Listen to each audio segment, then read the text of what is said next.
Start muna tayo sa iyong yung introduction mo, yung iyong buhay mo before Live Good. Life story mo before Live Good. Okay po. So, umpisahan ko na po yun. Nandito na ako sa Canada o sa Pilipinas pa. Siguro yung background mo sa Pilipinas para mas Okay, makarelate sa sila. Pilipinas. Kasi po yung background ko talaga sa Pilipinas, hindi connected dun sa kung anong meron ako kasi pinag-aral ako ng tatay ko ng nautical eh. Ah, So Seaman, dapat nasa barko ako, di ba? kapitan. So So, ang nangyari niyan, pagka-graduate ko kasi, habang nag-a-apply ako nag-a-apply kasi yung father ko is ordinary seaman. So, pinapasok niya ako doon sa kumpanya nila. So, habang nag-aantay ako ng mga tawag, so, tinry kong pumasok sa McDonald's. So, nung nasa McDonald's naman, kagandahan kasi nade-develop ka. So, yung self-development maganda talaga sa McDonald's. Hanggang sa naging na-promote kang crew chief, naging swing manager. Nagkataon lang na merong yung father ko is as ng as sa akin. Kasi ang tagal na, nasa McDonald's ako, sana yung manager ako. Parang 10 years na ako sa McDonald's. Tinatanong ko ng tatay ko, kailan ka ba mag-abroad? Kasi nga, syempre, ang kasi niya is pinag-aral kita ng nautical tapos naandiyan ka sa McDonald's. So, ayoko namang pong mag-abroad na kasi hindi ako matawag-tawagan eh. Siguro hindi talaga swerte doon. So, sabi niya, ba't di ka mag-apply sa Middle East, yung McDonald's fast food na mag-manager? And yung sweldo naman po sa Middle East is parang hindi rin nalalay sa sweldo sa Pilipinas. So, nag-try ako sa dyaryo, yung di ba Manila Bulletin, merong classified ads. So may nakita ko dong Canada. So tinry kong applyan. So siguro siguro isang buwan nag-try akong ganun hanggang sa yun nga natawagan ako. Naswerte, nakapunta ako dito since ang background ko McDonald's. So noong time na yun 2007, boom yung fast food dito sa McDonald's. Um, Dito sa Calgary, Alberta, talagang naghahanap talaga sila ng mga employee para sa fast food kasi ang mga restaurant dito nagsasara siya hindi dahil walang benta, Hmm. nagsasara dahil walang empleyado. So, yun yung nangyari. Kaya nung pagdating ko dito, actually, yung pag-alis ko dyan sa Pilipinas, ano pa yun eh. Syempre, may lagay. Kumbaga, hindi rin sigurado. Parang sabi nga ng tatay ko noon, sigurado ba yan? Kasi nagsanla po ako ng titulo ng lupa namin eh. Talaga? Para dun sa babayaran, parang placement. So, nagsanla ako ng titulo ng lupa na parang sinasabi ng tatay ko, sigurado yan kasi parang yun lang daw yung naipundar niya tapos baka mamaya mawawala pa, maloloko pa. So, kagaya nung dumating ako dito noong October 31, 2007. Hmm. So, yun, McDonald's, tapos kagandahan nun, hatol kami sa oras kasi nga walang masyadong empleyado, talagang puro overtime, minsan Hmm. wala nang pahinga. So, since na matagal nga ako sa Pilipinas McDo, so sanay ako sa mga ganong sanay ako sa mga ganong paguran. So, kaya within 2 months po, bago matapos yung December, nabawi ko na po. Pinabawi ko na sa tatay ko yung sinanlang lupa. Hmm. So, kasi yun agad yung ng una kong gustong gawin eh, na matubos agad yung lupa. Kasi para hindi na problema yung tatay ko. So yun, dun yung naging journey ko, 2007 hanggang McDonald's, hanggang na-PR po ako ng 2013. So 2013 po ako na-PR. So ang po nun is, doon na nag-start PR, then patuloy na application hanggang sa naging, na ako, citizen. I think naging citizen ako ng parang 5 years ago. Parang Okay. ganun. Mhm. So yun, tapos na-involve ako din sa ibang mga, actually, Pinas pa lang si Rex, si Coach Rex, sinama na ako sa mga ibang niya, sa ibang mga MLM na sinalihan. Yung sinalihan niya, bago yung tong Live Good, hindi ako kasama doon. Kasi although in-invite niya ako, pero hindi ko, sabi ko focus muna ako dito sa Canada. Then ito lang, March 26 this year, may sinend siya sa akin video, yung link niya. yung tour link niya. Pinanood ko siya kasi gabi na nung sinend niya sa akin. Pinanood ko siya nung gabi, tapos natulog ako. Kinabukasan ng umaga, pinanood ko ulit. Then, nung pinanood ko nung umaga, doon na ako po nag-join. Mm. Yun. So, nung nag-join ako noon, March 27 ako nag-join, ang nasa isip ko lang noon, apat lang eh. Nung nakita ko, sabi ko kasi, unang-una, ang tagal ko na dito sa Canada, 15 years na ako. Pero, yung mga gusto ko, although nakakapagpadala naman ako sa Pilipinas, na bibigay ko naman kahit papaano yung ibang hinihingi sa akin ng magulang ko, tsaka ng minsan ng kapatid ko. Pero hindi pa rin yung ano eh. Kasi minsan gusto mong umuwi, pero Mm. ang problema, pag umuwi ka, yung pamasahe ang mahal. Sin pamasahe pa lang, minsan dala mong credit card, yun naman yung kakaskasin mo pagdating sa Pilipinas. So, kaya pagbalik mo dito sa Canada, babayaran mo ngayon yung mga credit card na ginamit mo. So, ang lagi, I know siguro yung mga ibang mga naandito din sa Canada at sa US. Mm. Ganun din siguro po yung ano, yung nagiging buhay nila. Puro gamit sila ng credit card, tapos bayad. Minsan, dumadating pa sa point na nagkakapatong-patong na kasi minsan ano eh, na-overdue ka sa ano eh, doon sa Mm. bayad, hindi mo nababayaran agad. So, ganun, nung nakita ko tong lead good, sabi ko, 15 years na ako dito, parang minsan gusto kong umuwi, hindi ako makauwi.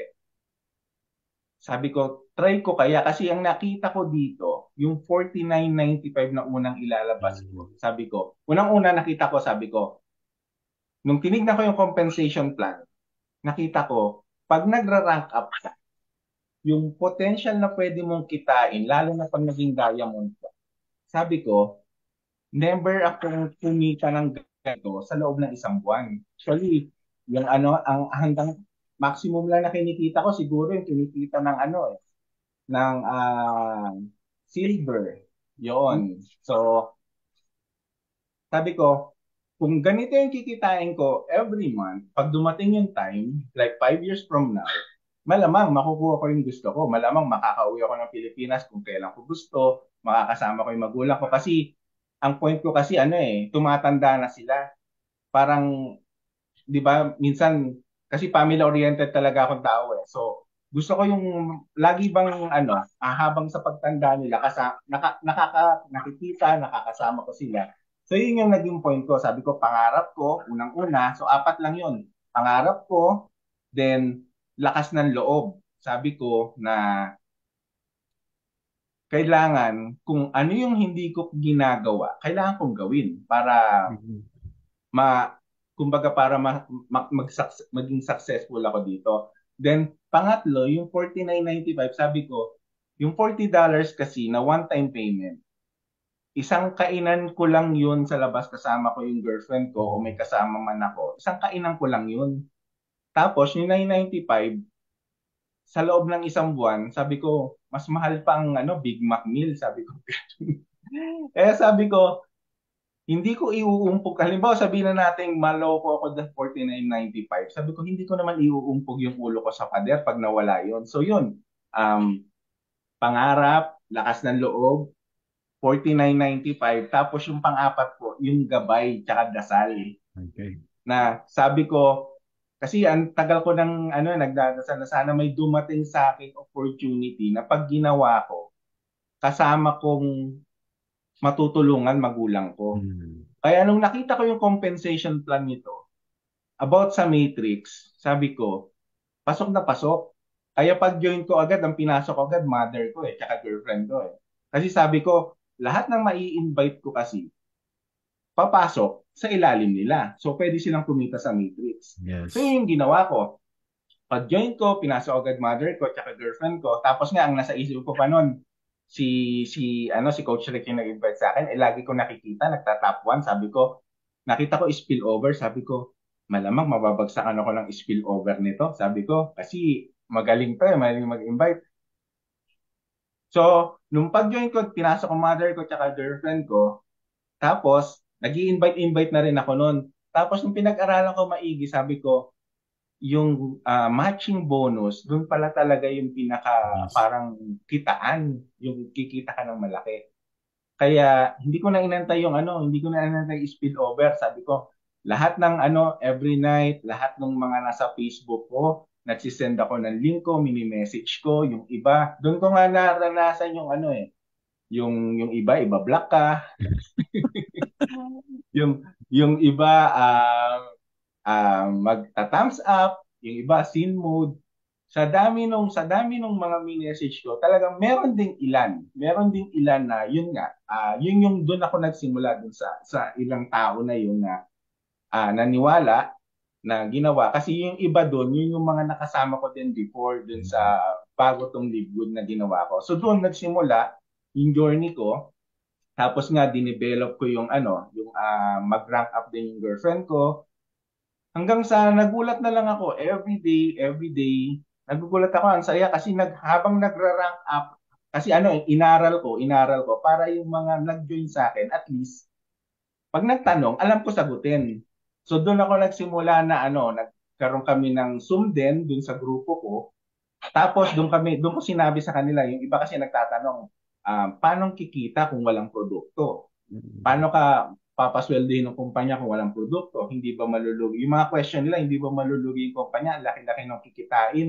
Tapos, $9.95. Doon ko na-analyze kasi sa kapanonood ko kay Coach Fernan sa ano niya, sa mga Zoom niya. Doon ko nakita yung mga dapat yung isagot sa kanila. Mm. So, doon ko nakita kung paano mo kukompute na yung example, yung hanggang level 50, nagbayad ka ng 995, babayaran yung level 15. Ang laki pa talaga nung matitira para dun sa kita ng kumpanya. Kaya sabi ko, ito yung posibleng mangyari sa atin, kaya hindi malulugi yung kumpanya. So yun lang, nagsimula lang ako ng ganun hanggang sa hindi ko na mamalayan na may mga message ako before na late din. Minessage ko ng April, tapos yung iba nag-join sa akin May. Mm. Yung iba last week ng April na nag-join. Pero ang maganda nun, kahit ganun sila nag-join, nung nakita nila, kasi yung iba parang nung nakita nila, nag-silver na ako. So parang dun sila na ano kaya to? Kaya yun, nag-join sila. Ang kagandahan, habang nakikita nila yung nag-rank up ako, tapos nag-join sila, dun din sila humahataw.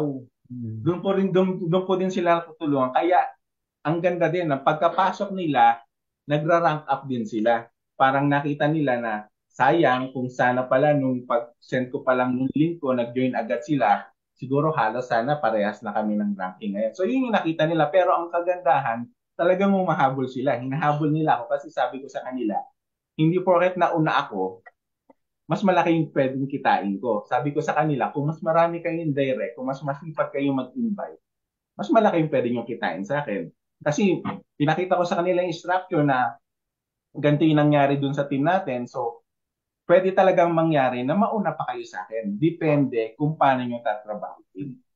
So, yun yung kagandahan. Hanggang sa yun nga, hindi ko na malayan, silver, gold, then nag-platinum ako. Ang saya lang kasi hindi ko rin kasi ine-expect kasi nung nagsimula nga ako, nung nakita ko yung apat nga na pinanindigan ko na kaya ko to, hindi ko ine-expect na darating ang time na in the span of 6 months na magpa-platinum ako. So, parang na ano din ako, na-amaze din ako na ang galing, tapos eto na, tapos yung mga naisip ko before na mag part-time job sana ako kasi talagang dito sa Canada at sa US, halos lahat ng mga Pilipino dito, it's either meron dalawa o tatlong trabaho.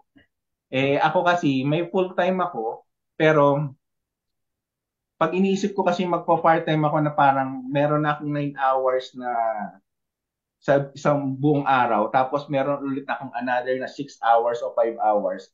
Parang naiisip ko kasi na na parang ayoko, parang sabi ko may boss na nga ako sa 9 hours. Pagdating ko dito sa 6 hours, may boss na naman ako. So, yun, kaya nung ginawa ko to si Live Good, na parang naisip ko siguro, pag ginawa ko si Live Good, yung kikitain ko sa part-time ko, pwede ko rin kitain dito. At the same time, yung struggle ng mga naandito sa abroad, which is yung every month, Yung every month, yun nga, sinasabi ko nga na eto na laging nagpapakita si Mm. Judith ng si Judith ng kuryente, si Judith ng phone, si Judith ng mga insurance. So, yun yung isang nakita ko na pwedeng makatulong sa akin. Kasi nga, yung sinusweldo ko, tapos ibabayad ko dun sa mga bills. Mm. Sa mga bills na mga kailangan ko bayaran every month. Tapos nagpapadala din ako sa Pilipinas. Talagang wala nang natitira. As in, minsan, kakasweldo mo pa lang, iniisip mo na agad kailan ba ako ulit sa sweldo. Eh, every 2 weeks yung sweldo. Eh. Tapos, ito nga, nung pagpasok nito ni Libod, ang kagandahan, every week may sweldo. Every week may sweldo, kumbaga kahit hindi ganun kalaki, pero nakakatulong. Kasi nga, yun yung problema mo minsan eh, parang iniisip mo yung panggas mo eh.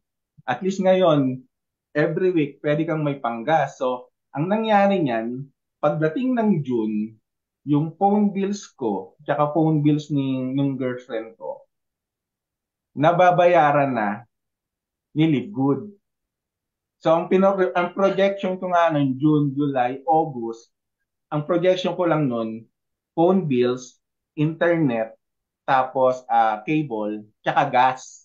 Yung lang yung expected ko eh, ng August. Pero nga, nagulat ako nung binigay sa akin ni Livegood na, syempre sa blessings din ni God na pagdating ng August, yung ten years kong ginagamit na sasakyan, parang 2013 hanggang 2023, 10 years.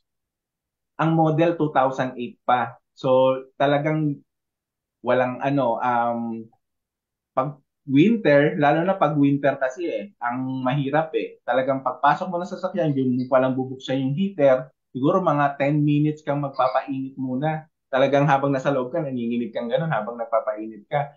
So, with 10 years yun ang ginagamit ko kahit ilang beses na akong tinitirik, hindi ko mapalitan. Kasi nga, kung papalitan ko, mababawasan yung padala ko sa Pilipinas, sa parents ko. So, hindi ko siya mapalitan. Kaya ang nangyari, nung kumikita na ako dito kay Livegood, doon lang ako nagkaroon ng lakas ng loob. Kasi nga, yung kinikita natin sa Matrix, tsaka sa matching bonus, every month, hindi siya nababawasan. Palaki ng palaki. So, kaya doon ko nakita na possible talagang makakuha ako ng sasakyan. Kaya yun, in 10 years na ginagamit ko yung 2008 na Dodge Caliber, nakakuha ako ng 2023 Mm. na Hyundai Venue. Tapos, ang nakuha ko pa yung top trim, yun nga, umiinit yung upuan, umiinit yung manibela, meron sunroof, na parang sa 15 years ko sa Canada, parang bakit ang daming pagkakataon na ngayon lang dumating na eto, meron akong parang nakaka-excite na after 15 years meron akong dinadrive na bagong sasakyan. Na parang kung iisipin ko, siguro kung hindi dumating si Live Good, wala talaga. Talagang hanggang ngayon nagtsatsaga pa rin ako dun sa ngayon, katulad ngayon, fall na. Yes. Malapit na, October na ngayon. Pagdating ng November, malamig na naman. At least ngayon, pagdating ng November, pwede ko lang nasa loob pa lang ako ng bahay, 15 minutes bago ako malas, remote start ko na yung sasakyan, mainit na siya. So, yun lang. Parang sa akin kasi yung dumating na opportunity na tong Live Good na to talagang um, blessings, hindi lang sa akin, pati din sa pamilya ko. Kasi nga, since pinasok ko yung mother ko agad-agad, yung mother ko ngayon kumikita na din. Yung last month na kinita ng mother ko, kumita siya ng mga $127. Mm. Yung last month niya. Mm. So ngayon, Thursday bukas, siguro ang ini-expect ko siguro baka yung mother ko nasa mga 200. Mm. Kaya sabi ko sa mother ko nga, biniro ko. Sabi ko, ma, next year hindi na kita papadalahan ha. Kasi meron ka ng sariling sweldo. Nakakatuwa lang kasi na pag nagpapadala kasi ako sa mother ko, sabihin na natin 300, 350, malaki na yung 400 sa loob ng isang buwan. Kasi nga, syempre, may gastos din ako dito. So, yun na yung papadala ko sa kanila every month. Kasi nga, pang sa kuryente nila, Mm. tapos sa mga maintenance din nila. So, ngayon, Nung nakita ko to, sabi ko, mga 500 siguro pagdating next year, 500, yun na yung minimum niya. Eh Mm. tapos nga, di ba, tumataas pa siya ng tumataas. Yes. Na parang darating yung time talaga, sabi ko sa mama ko, ma, darating yung time, pag nagpunta ka sa mall, hindi mo na titignan yung presyo. Tapos pag Mm. nakita mong mahal, bibitawan mo. Maghahanap ka ng mas mura. Sabi ko, kasi ngayon, eto, meron na tayo, binigyan na tayo ng blessing ni God, pinadaan kay Live Good. Ngayon, pag pupunta ka sa mall, kung ano yung gusto mo, mabibili mo na. Tapos makakapasyal na kayo ni Papa. Tapos yung pa yung isang gusto ko kasi ano eh, yung kasi nga ano eh, both parents ko kasi pastor, parehong mahirap. Kaya Okay. lumaki ako mahirap. Kaya nung bata po ako, ang laman ng bag ko noon, nung bata ako, bukod sa libro at notebook, may mga yema, Mm. sampalok, binebenta ko sa mga classmate ko. Tapos, yun, kasi yung pagdating ng gabi, yun nga, mama ko, gumagawa na yung mga sampalok, yema, pulburon, para pagdating kinabukasan, nasa bag ko na yun, bebenta ko. So, ganun yung naging anak ko siguro mga hanggang grade 4 or grade 5. Tapos pagdating ng hapon, naglalako po ako. Merienda naman, mga banana Q, Mm. banana fritter, mga ganon. Yun naman nakabilao ako. So ganon yung ano ko hanggang mga grade 5 kasi nga nakapag-abroad yung tatay ko siguro mga ano na eh. Yun nga, siguro mga ano, yun nga grade 5. Grade 5 na ako nung nakapag-abroad yung tatay ko, nakapagsiman. Kaya doon medyo parang from ano, medyo gumaanggang yung buhay namin. So, ganun. Lumaki ako sa hirap na parang, kaya ganun siguro yung desire ko ngayon na yung, yung pinagdaanan ng nanay kakatatay ko tsaka ako, na parang ayokong dumating yung time na yung sa kapatid ko, sa mga anak ng kapatid ko, mangyaring ganun. Kaya nga, ano eh, pinilit ko rin nga mag-abroad kasi nga, kaya ako nag-abroad para makatulong sa kanila. So, yun lang yung motivation ko, family ko. Kasi nga, sabi ko nga, family-oriented ako na parang pinalaki kami ng yung father ko mahigpit, pinalaki kami na talagang ano, disiplinang sundalo. Hindi pwedeng ano eh, hindi pwedeng pag-uuwi yun na may plato sa lababo. Mm.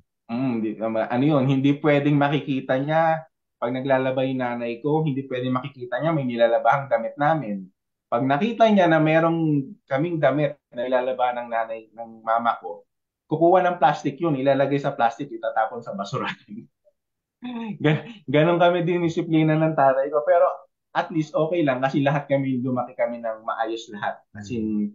mga kapatid ko puro alam niyo may mga takot sa ano, may mga takot sa matatanda, may takot sa Diyos. Mm. Kaya at least maganda din palaki sa amin kahit maano, Yes. kahit mahigpit. Kaya yun yung gusto ko na sana dumating yung time na dahil dito sa Live Good, yung bang magta-travel kayo family kasama mother mo, kasama mga Yes. kapatid ko kasi kaya mong gastusan. Yung magta-travel kayo, pupunta kayo doon sa mga lugar na hindi nyo napuntahan kasi kayang ibigay ni Ligud. Kaya yun, kaya nakaka-inspire gawin. Okay, nako, napaka-excite, no? Lately, nakita ko, ang Live Good, magko-cruise sila, di ba? Yung mga nasa Mm, US, tama, di ba? Imagine mo, yun nga po. yung isang simpleng negosyo na yon ay nakapagbigay ng magandang tulong, lalo higit kay Team Miller na PWD, no? So, sana i-address natin na marami pa rin ang nagda-doubt dito sa negosyo na ito. Mm. O what can you say? How can you encourage them to put their faith dito sa negosyo na ito? Kasi po ano eh, hindi talaga mawawala yun sa kanila dahil ang dami nang dumating na mga ganito kasing klase eh. Lalo na kung makakakita sila talaga ng products. Kasi unang nasa isip nila, pag nakakita sila ng ganun, bebentahan sila. It's either bebentahan sila o magbebenta sila. Yan talaga yung nasa isip nila. Parang pag nakakita ng produkto. Pero kung ma-realize lang nila na kasi nga ito yung unang-una na ngayon lang nangyari na hindi ka required bumili ng products, 'di ba? Pag join mo kasi ngayon yung dati, pag nag-join kami, bibiling kang package kaya mahal. Ngayon dito hindi mo kailangang bumili ng package tapos wala kang mini-maintain every month. Yung pa na dati kailangan every month may binibili ka. So yun yung ano, yun yung kailangan nilang ano, kailangan natin mapasok sa isip nila. Kasi nga, yung doubt kasi nila mawawala yung pag nakita nila yung compensation, yung sistema ng Libgood. Lahat ng mga ayaw nila na nakikita nila before, wala dito. Na kung iisipin lang nila, mag-subscribe ka nga lang eh. Mag-subscribe ka lang ng $9.95, which is how much? 20 pesos sa Pilipinas a day. Mm. 'Di ba? Kung yung mga ibang yung kung yung ibang tambay nga, meron silang ano eh, tambay nga merong 20 pesos kada araw eh kasi nakakabili ng sigarilyo eh. 'Di ba? Nakakabili ng sigarilyo, Ah, nakakabili ng beer eh. 'Di nakakadiskarte. ba? No, tambay pa 'yun ha, 'di ba? Eh lalo na ikaw, kung gusto mo talagang kung may pangarap ka, nakita mo to, may pangarap ka, gusto mo may mangyari sa buhay mo in the future. Hindi naman agad-agad ngayon eh. As in, kasi hindi naman pwedeng, hindi nga, katulad nga ng sinasabi natin, hindi to get rich quick scheme. Na parang pag-join mo, saglit lang mayaman ka na. Hindi. Kasi ang pagyaman may proseso. Ang gagawin mo, unang-una, aralin mo kung paano ka aasenso. Hindi yung pwedeng, pag nag-join ka nga, tapos magiging, sasabihin mo gusto mong yumaman, pero wala kang gagawin. Wala din. Kasi kung hindi mo aaralin kung paano ka aasenso, kahit lahat pinag-aaralan, lahat ng mga nakagraduate ng doktor, ng abogado, lahat yan pinag-aralan nila. Kaya sila naging magaling doon. Yung mga abogado kaya naging magaling kasi nagmasteral pa sila. Pinag-aralan nila. Eto nga, hindi mo kailangang aralin maigi eh. Kasi nga may sistema na gagayahin mo lang, duplication lang. Yun lang yung gagawin mo. Pag inaral mo, tapos i-apply mo lang sa sarili mo, tapos magiging consistent ka lang, magiging persistent ka lang na kailangan, eto kasi yung mindset mo, eto yung gusto mong mangyari sa buhay mo, meron kang sinusunod para at least may pattern ka. Sabihin man natin, eto ka ngayon eto yung pangarap mo. Kung pinipilit mo siyang abutin, hindi mo man siya maabot, at least umabot ka sa gitna. May nagbago, hindi yung parehong na andito ka pa din. So, yun lang. Kailangan lang nilang ma-realize na yung live good, pwede nilang gawing vehicle para mabago yung buhay nila. Ang kailangan lang nilang gawin, aralin, aralin, aralin. Kasi kung gusto nilang mag-earn, kailangan nilang mag-learn. Yun. Earning starts from learning. Parang yun ang gusto ko Yes, yes, sabihin, di ba? Pastor. So, thank you doon. Ma-address natin yung doubt ng mga maraming tao. Pangalawa, gusto ko naman i-share mo naman how ang pangalawang problema na nakikita natin is yung fear. How can we help them to overcome their fear of joining? Baka ganito, baka ganyan. How do you address that? Kasi sa akin, Pastor, parang yun nga eh. Yung nakita ko yung price, although sabihin na natin sa iba mabigat yun, pero kasi yung ano eh, kung talagang may pangarap ka, kasi sabi ko nga, di ba, walang magbabago kung wala kang babaguhin. Di ba? So, yung nakita ko to na sa Pilipinas is 2,900 para mag-join ka. Eh, yung mga ibang tao nga, eh, may bagong, magkano na ngayon ang cellphone? Parang ang cellphone ngayon, nasa wala na yatang 4,000, eh, pinakamababa yata, 6,000, 7,000, di ba? Bakit ganun? Pag may mga bagong labas ng phone, nakakakuha agad sila. Ginagawa nila ng paraan para makakuha ng phone. Pero, 2,900 na pwedeng magbago yung buhay nila, hindi nila susolusyonan. So, ang sa akin lang, kung may pangarap ka talaga, tignan mo kung paano mo makukuha yon. Kasi hindi pwedeng wala kang gagawin. Kahit nga yung ano eh, yung iba nga, di ba, nagtitake ng risk eh. Yung pagtaya sa loto, di ba, nagtitake sila ng risk, magkano yung binabayad nila. Yung iba nga sinasabi, gusto nila simpleng buhay. Simpleng buhay, pero tumataya ng loto. Di ba? Di ba? Parang kung iisipin mo, gusto mo ng simpleng buhay, eh bakit ka tumataya ng loto? Eh paano kung manalo ka? Hindi na simple yung buhay mo. Di ba? Parang ang sa akin lang, kung meron ka talagang pangarap, ang kailangan mo, magdesisyon ka kung paano mo gagawin, makukuha yung pangarap mo. Kasi ikaw at ikaw lang ang makakatulong sa sarili mo. Mm. Hindi yung tatay mo, hindi yung nanay mo, hindi yung kapatid mo. Ikaw kasi yung magde-decide eh. Kahit anong sabihin nila, kung ang desisyon mo ganito, yun. Kaya ikaw lang talaga yung makakapagpabago ng buhay mo. Kaya Mm. kung nagdududa ka o may doubt ka sa Live Good, hindi mo malalaman kung gaano kaganda kung hindi mo susubukan. Kasi 2,900 minsan nga, 'di ba? Kung halimbawang may pag halimbawa piyesta nga eh, 'di ba? Nangungutang ka panghanda, eh, 'di ba? Tapos after one day, wala na.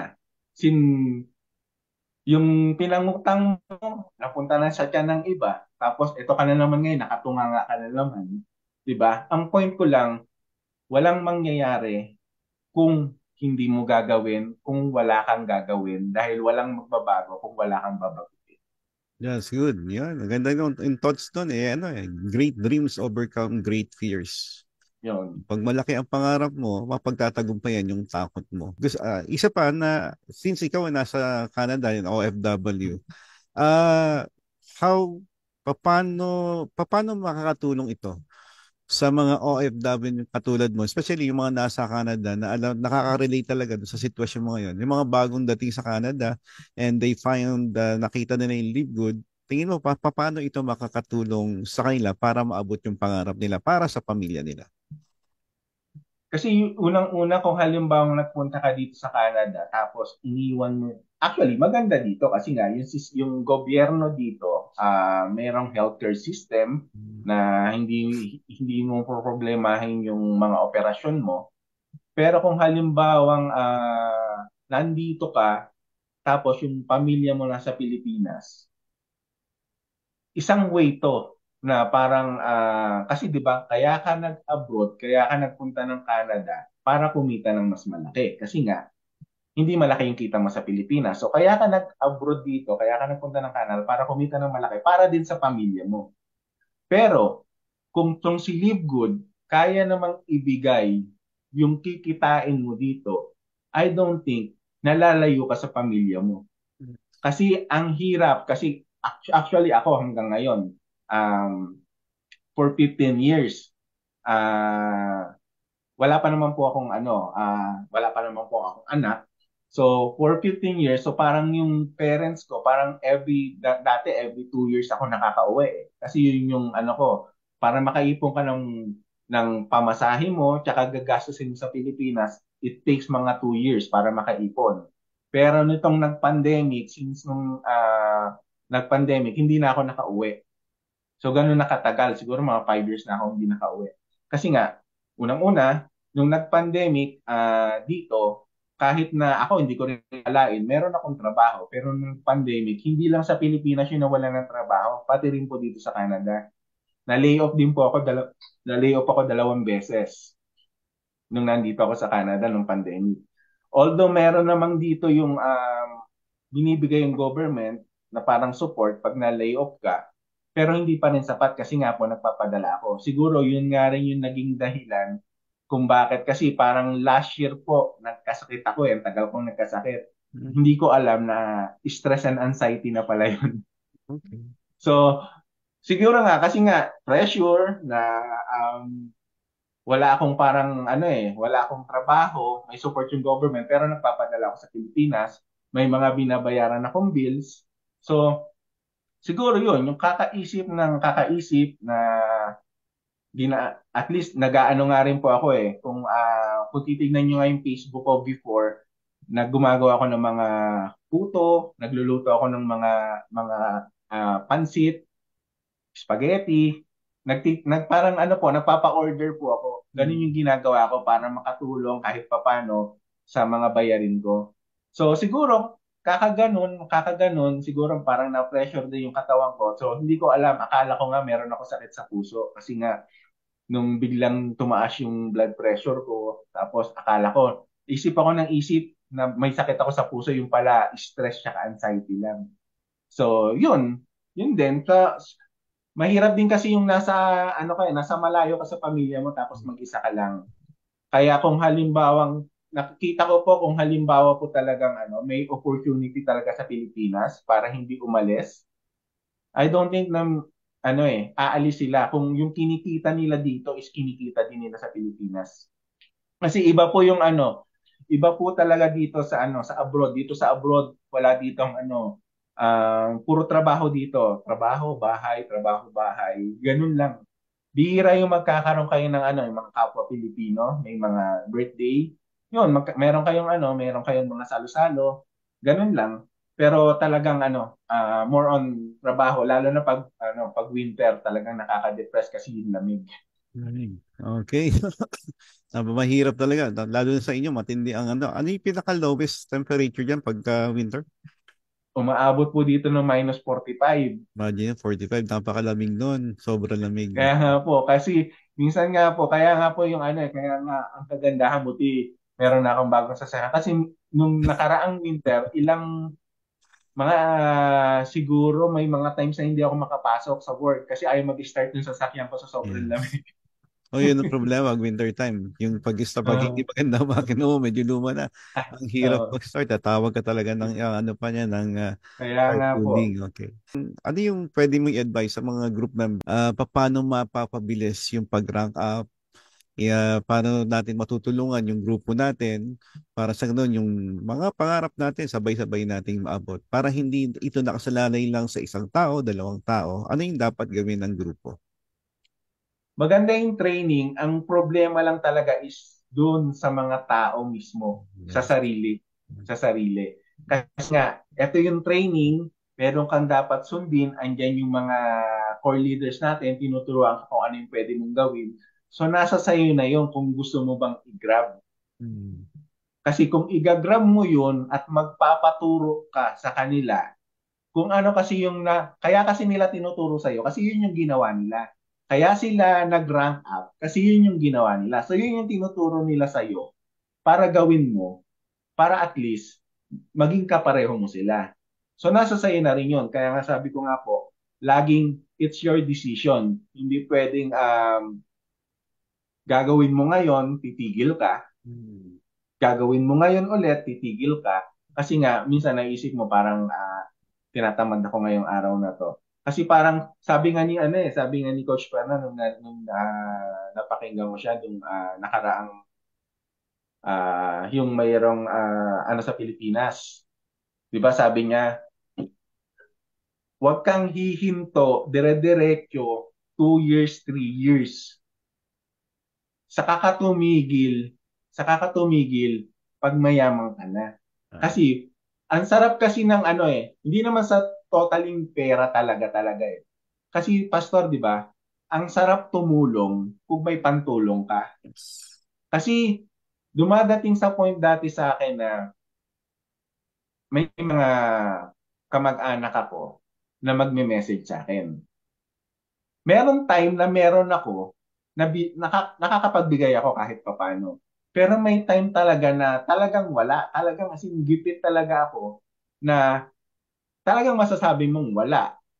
Magnono ka. Pero ang sakit sa pakiramdam. Kasi ang ano mo nung kasi, hindi naman siguro sila hihingi kung hindi naman talaga kailangan. Pero dahil nga wala kang maibigay, ang sakit sa pakiramdam na ah, humihingi ng tulong sa'yo, hindi mo matulungan. Kaya, kung nakita ko tong si Live Good, sabi ko, pag ginawa mo si Live Good at pag meron ka ng pera, hindi lang para sa'yo, kundi para maitulong mo. Kasi yun kasi nakita ko actually masyado ako emotional kahit minsan pag nanonood ako ng balita, kahit hindi ko kakilala yung napanood ko na sa balita na ganito diyan sa Pilipinas, yung mga nasalanta, yung mga ano, madali akong na parang kung lagi ko nasa isip, kung meron lang ako. Laging yun eh, kung meron lang ako, siguro may ibibigay ako. So ngayon, eto na, binigyan na tayo ni Lord ng pagkakataon para lalong makatulong. At yun yung dapat nating gawin siguro na pag talagang naging successful tayo dito, dumating yung time na talagang yung yumaman tayo, i-share natin sa mga tao na nangangailangan. That's good. That's good. Yun yung isa natin sa tinuturo. The purpose of blessing is to bless other people. No, Yun nga maganda po. na makita natin na we are instrument of channel of blessing ng Panginoon. Mm. Puntahan natin yung isang issue na madalas nating narinig ngayon sa mga members naman natin. Gaano ka-importante yung subscription naman para sa grupo natin? Kasi yun yung ano natin eh. Doon, parang nasabi nga, di ba, yung subscription, parang kuryente yan. Kung hindi ka magbabayad ng kuryente, mapuputulan ka. So, kung gusto mong kumita, kailangan nakasubscribe ka. Kasi yun nga lang yung ano eh, yun lang yung ano eh. Ayaw mo mag-invite, pero nagsasubscribe ka, yung potential na pwede kang kumita. Kahit na, kasi meron tayong 7 ways para kumita. At least dun sa 7 ways, meron kang isa na pwedeng pagkakitaan. Ang problema, ang ano nga lang, ang disadvantage nga lang, kung magsasubscribe ka lang, kung hindi ka titigil, kikita ka lang. Pero kung isi-share mo yung business, kung gagawa ka ng way para i-share yung business, para, kasi yung pag-share kasi ng business, hindi lang ano eh, hindi lang para kumita ka kasi pag sinishare mo siya, meron kang natutulungan. Parang ako, meron akong kapitbahay namin ngayon, masipag siya kasi simula pagkabata kilala ko na siya, masipag siya, eh hindi nakatapos ng pag-aaral. So parang ang nangyayari lang ngayon is gumagawa na siya ng mga silang electric pan, mga washing machine, cellphone. So nung nakita ko to, isa siya sa ni-reach out ko, sabi ko panoorin mo tong video to, then sabihin mo sa akin kung kaya mo. So sabi ko sa kanya, sabi niya, sige, Kuya Mike, kaya ko po. Sabi ko, since gumagawa ka ng mga ano, siguro naman hindi mahirap sa'yo. Hindi mahirap sa'yo yung 570 sa isang buwan. Sabi ko sa kanya, ako nang bahala para ma-join kita, pero yung subscription sa'yo. Kagandahan nun, Pastor, ang dami kong, may mga ibang kamag-anak ako na sinabihan ko ng ganun. Pero yung iba ayaw. Nanghihinayang sila doon sa subscription. Pero itong batang to, nung nakita niya, hindi nagdalawang isip. Ang kagandahan niyan, Pastor, bukas, kasi nagkaroon na siya ng mga spillover. Ang kagandahan nito, bukas siguro ang unang-unang kikita siya ng siguro nasa mga $40. Bukas. Pero, syempre, di ba nakikita natin a month ago kung ilan na yung pumasok doon sa Matrix. Kaya alam natin kung magkano na rin yung possible niyang kitain next month. Bukas, $40 yung possible niyang kitain. Sinabi ko na sa kanya yun. O, bukas, i-check mo, may kita ka ng $40. Pero, next month, yung kikitain mo, nasa $90. Ah, 'Di ba? Sabi ko sa kanya, kaya sabi niya, Kuya Mike, thank you, thank you. Sabi ko, buti na lang, sinabi mo sa akin na kaya mo magbayad ng subscription. Kasi kung hindi mo sinabi yun, hindi rin kita tutulungan. At least, may part ako, may part ka din. Nag-meet tayo. Kaya ang kagandahan niyan, sabi ko, darating ang time, sabi niya kasi lagi sinasabi sa akin, sinishare niya kasi nakikita ko talaga nag-share siya sa Facebook niya. Yung iba daw, lagi sinasabi, sige, pag kumita ka na, sige, pag kumita ka na. Sabi ko, o ngayon, ayan, may kita ka na. Balikan mo na yung mga nagsasabi sa yung pag kumita ka na. So yan, at least kagandahan, nakakatulong nga, sabi ko, yung pagtulong kasi, ang sarap makatulong, lalo na kung yung taong willing, yes. willing na matulungan siya. Wow, very, very empowering yun. No? Napakaganda na hindi tayo basta tumutulong without them really challenging na sila yung unang tumulong din sa sarili nila. Kasi Yun nga mahirap nga po. naman, tinulungan natin sila, umaasa sa atin all throughout the way of the process. And we cannot sustain that kind of help. They must learn Saka how ang to help themselves. sinabi ko pa sa kanya, Pastor, ano eh, pag naging okay na yung kita niya, sabi ko, humanap ka ng isang tao din Yeah. na gagawin mo yung ginawa ko sa iyo. Yes.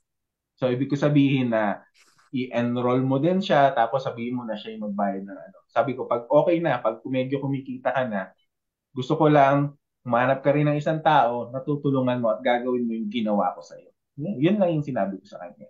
Payback, payback ang tawag natin Mm. doon. So, thank you, thank Yung mga hindi pa po nasa LiveGood, kung may nag-send po sa inyo nun link, hindi nila po sinend yan para pagkakitaan kayo. Sinend po nila yan para makatulong sa inyo. Kasi unang-una po, doon pa lang po sa goal ng company is para makatipid kayo. So kung halimbawa bumibili kayo ng mga food supplements, yung products po ng Libot, bukod sa napaka high quality, makakatipid po kayo. Doon pa lang po makakatipid na yun. Kasi ang dami ng mga club membership eh. Diyan sa Pilipinas may mga club membership din diyan ng mga grocery, SNR, na nagpapa-member ka para makatipid. Ganon din po tong Libot. Kaya po nila kayo sinendan ng link kasi gusto nila kayong tulungan para makatipid. At the same time, hindi lang para makatipid, para kumita din po. Kaya kung may nag-send po sa inyo, tignan nyo lang po. Wala pong mawawala sa inyo. Hindi naman po namin sinasabing gawin nyo kung yung mga ginagawa namin na nagla-live sa Facebook o nag-share. Hindi po requirements yun. Requirements yun kung gusto nyo kumita ng mas malaki. Pero kung nagsasubscribe po kayo, kahit hindi po kayo mag-share, pwede po kayong kumita. Huwag lang po kayo maiinip. Kasi darating at darating ang time, yung hinuhulog nyo na para lang kayo naguhulog sa alkansya, na magugulat kayo, halimbawang $10 hinuhulog nyo sa isang taon, 120, sa 5 taon, $600, magugulat kayo, after 5 years, hindi lang pala $600 yung laman ng alkansya nyo. Mas malaki pa. Kaya yun lang po, tignan nyo po, walang mawawala sa inyo at mag-gain pa po kayo. Sa mga members naman natin, what are your encouraging word and motivation para sa kanila? Sa mga members natin, dire-diretso lang kasi naandito na kayo eh. As in, ituloy nyo lang yung pag-share. Tandaan nyo, habang sinishare nyo to, habang sinishare nyo, hindi lang kayo nakakatulong sa mga taong pinag-sharean nyo, tinutulungan nyo rin yung sarili nyo para umangat. Kasi darating ang time kung ano man yung gusto niya sa buhay nyo, matutupad dahil sa Live Good. Kasi based dun sa compensation plan natin, talagang kitang-kita natin kung ano yung pwedeng mangyari sa atin. Manalig ka lang, diretso ka lang, samahan mo ng dasal at kailangan consistent ka, dire-diretso. Kagaya nga ng sabi ni Coach Fernan, dalawa lang yung pwedeng mangyari pag nandito ka sa Live Good. It's either kumita ka o yumaman ka. Kaya pumili ka kung anong gusto mo. Kaya kung ako sa iyo, huwag kang titigil. Okay, yeah, maraming salamat.